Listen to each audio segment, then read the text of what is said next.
In this video, you are going to see how to convert text into table automatically in Microsoft Word document. I have converted this text into two formats. Here the first part and the second part. The first part in the first column and the second part in the next column. And here I have added all the text in on cell. So what is the exact way to do this task? Let me select the text, press Ctrl C to copy, and let me paste it over here. And select the text, go to Insert, go to Table and click on Convert Text to Table. Let me choose Auto Fit to Content and select the option Paragraph and click on OK.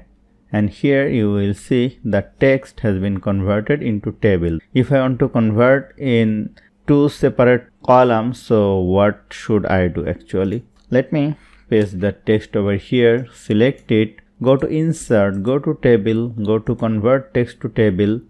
Let me choose Auto Fit to Content and go to Others, and I want to separate the text over here. Just remove the hyphen and press space button for the on time and click on OK. And here you will see here is the first part and here is the second part. So this is the exact way to convert text into table. So hope you found this video helpful. If you like this video, please share this video with your friends and family, and don't forget to subscribe. Thank you.